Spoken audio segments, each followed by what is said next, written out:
Long before the world grew noisy with machines, before cities swallowed the horizon and stars were pushed from the night sky, there existed a small village called Makwando. It sat quietly between a forest that hummed with hidden spirits and vast fields that turned golden every dawn.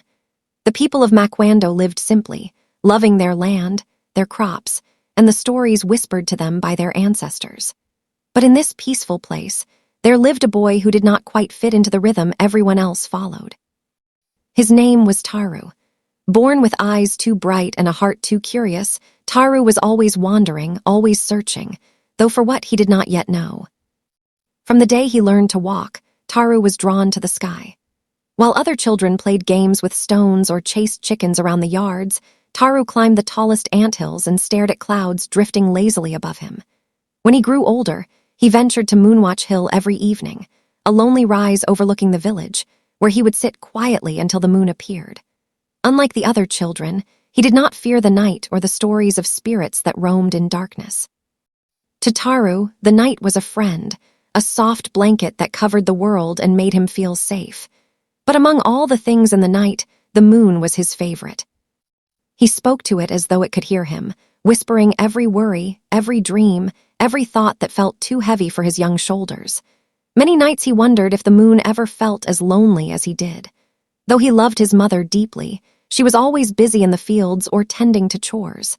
His father traveled often as a trader, sometimes staying away for months. Taru had no brothers or sisters.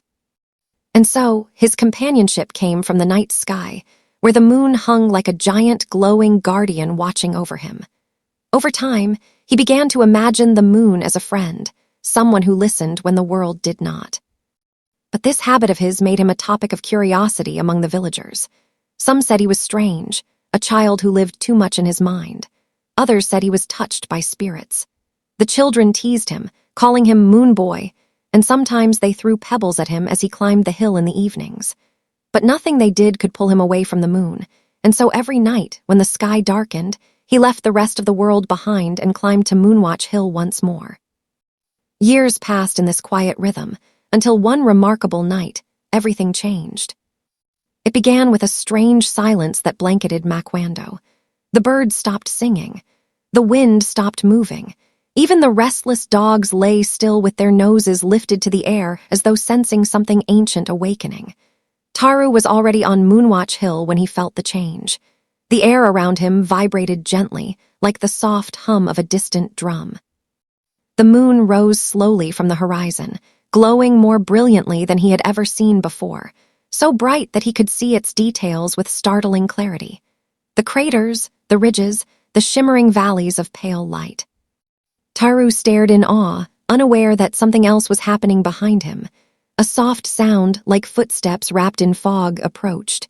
He turned quickly, startled, but what he saw made him freeze. An old woman stood a few paces away. She was unlike anyone he had ever seen in the village. She wore a long cloak woven with shimmering silver threads that glowed faintly in the moonlight. Her hair flowed down her back like strands of bright cloud, and her eyes, deep, quiet, ancient, reflected the full moon as though she held the entire night sky inside them. A tall staff rested in her hand, carved with markings that pulsed with gentle light. Taru's heart pounded. Who are you?" he asked, stepping back slightly. The woman smiled, though it was the kind of smile that held secrets older than time. "A traveler," she said softly, her voice as gentle as the night breeze. "A keeper of lost paths, a friend of things that shine." Her eyes moved to the moon, and for a moment Taru thought he saw sorrow in them. "Why are you here?" he whispered. "To ask you something," she replied. "Tell me, child, why do you speak to the moon?" Taru felt a lump rise in his throat. He looked away, embarrassed. Because it listens," he said. "Because sometimes it feels like the only one who does." The woman nodded as though she had expected this answer. "And do you wish to touch it?" she asked in a voice so soft it nearly blended with the wind. Taru's breath caught. He had never told anyone that secret, yet somehow she knew. He looked at her, eyes wide. I've always wanted to," he admitted. "Then tonight," she said, lifting her staff, "your wish shall be granted." She struck the ground gently with the staff. A low tremble rippled through the earth. At first, Taru thought he imagined it. But then light, pure silver light, burst upward from the soil, swirling around him like living ribbons. The air shimmered as something formed in front of him, a glowing pathway made of stardust and moonlight, stretching upward into the sky, ascending higher and higher until it reached the moon itself. Taru stared, stunned, unable to speak. His heart fluttered wildly between fear and wonder. "Go," the woman said. "But listen carefully, child. The moon must be returned before dawn. Make me this promise." He nodded quickly, though he still didn't fully understand. "I promise." "Then climb," she whispered. Without another word, she stepped back, her cloak swirling around her as though made of mist. Taru hesitated only for a moment. Then he placed his bare foot on the glowing staircase. It felt cool, smooth, and strangely solid beneath him. He took another step, then another, the world growing smaller beneath him as he climbed. The village shrank into a tiny cluster of shadows. The forest became a painted patch of darkness. The fields turned into swirls of color under the moon's glow. Taru climbed higher, until clouds brushed against his legs like soft cotton. The stars sparkled close enough to touch. And in front of him, the moon grew larger and larger until it filled his entire view like a glowing world. When he reached it, he stood in awe. The moon was not cold and distant as he had always imagined. Up close, it looked alive, its surface rippling gently like warm water, glowing with layers of soft light that pulsed like a heartbeat. Then a voice, deep and gentle, echoed within his mind. "You came." Taru gasped. "Moon." "Yes," the moon said. "I have watched you from afar, little one." Its voice vibrated softly, neither loud nor frightening, but full of something ancient and endlessly patient.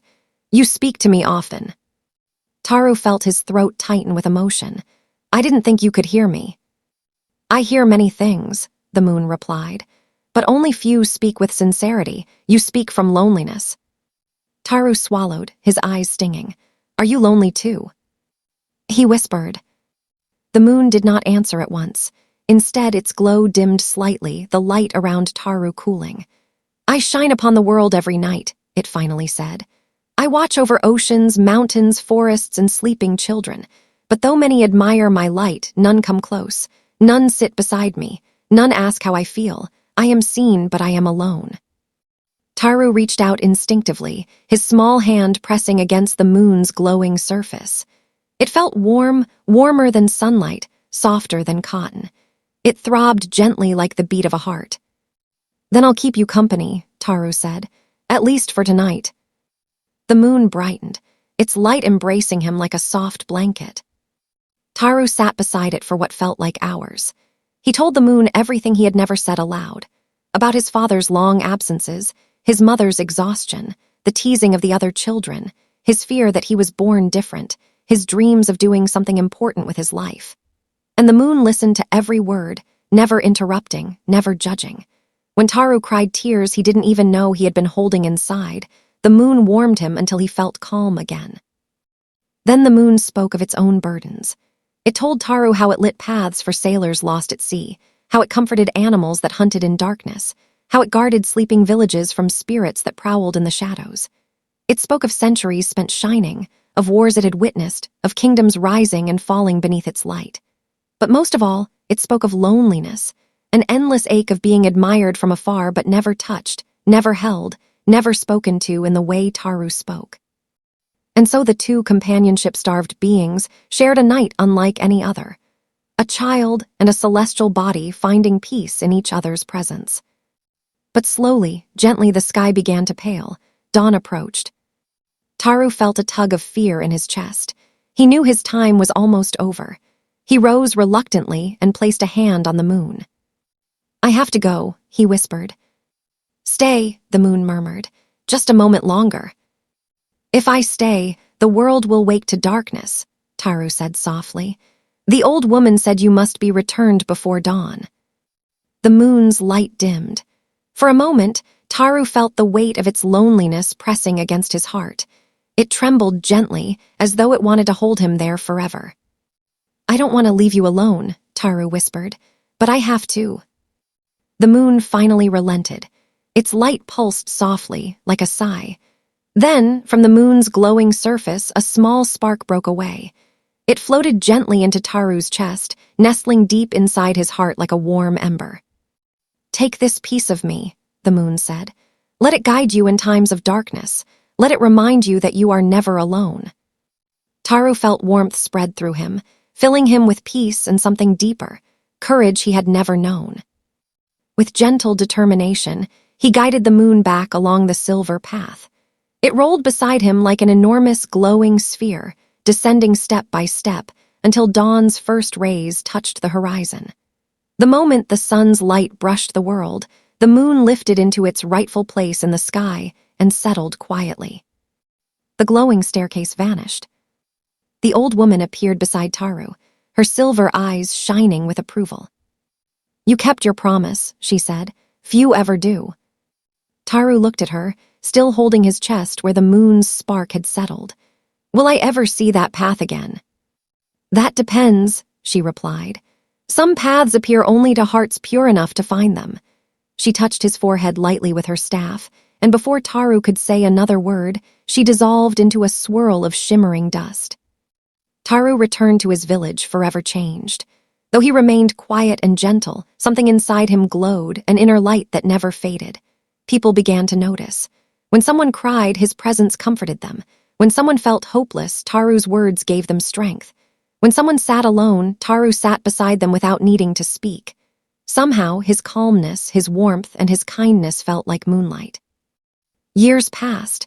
Taru grew into a wise young man, then into one of the most respected figures in Makwando. People said he carried a gentle glow in his eyes, especially at night. They never knew why. But sometimes, when the moon was brightest, they would see Taru standing quietly on Moonwatch Hill, whispering into the wind. And though no one else heard it, the moon always whispered back. Their friendship, born from loneliness, nurtured by honesty, strengthened by trust, lasted a lifetime. Even when Taru grew old, long after his hair turned white and his hands trembled with age, he would climb Moonwatch Hill with slow, careful steps. And every night, the moon shone brighter for him than for anyone else in the world. On the last night of Taru's life, when he knew his body was growing too weak to carry him much longer, he climbed the hill one final time. He stood beneath the glowing moon and smiled softly. "I kept my promise," he whispered. "I never let you be alone." A gentle breeze brushed against him, carrying a voice he knew well. "And neither did I." The moon glowed brighter, bathing him in warmth. Taru closed his eyes peacefully, and when his spirit left his body, it drifted upward like a soft beam of light, joining the moon in the sky. From that night onward, villagers noticed something new. Beside the moon, a second small light shone, warm and gentle, as though a friend sat beside the moon forever. And the world, whether it knew it or not, was brighter for it. The story of Taru lived on, passed from elder to child, carried through generations. A tale of a boy who kept his promise, who touched the moon not with his hands but with his heart, and who proved that even the loneliest beings can find companionship when kindness leads the way. Some say that when the world feels darkest, Taru's light glows brightest. Others say that if you sit quietly on a hill at night and whisper your fears to the moon, Taru will hear you. And the moon will shine a little warmer, a little gentler, because friendship, once given freely, never truly fades. And so the night sky tells a story older than memory, of a boy who borrowed the moon, returned it with love, and became a light beside it for eternity.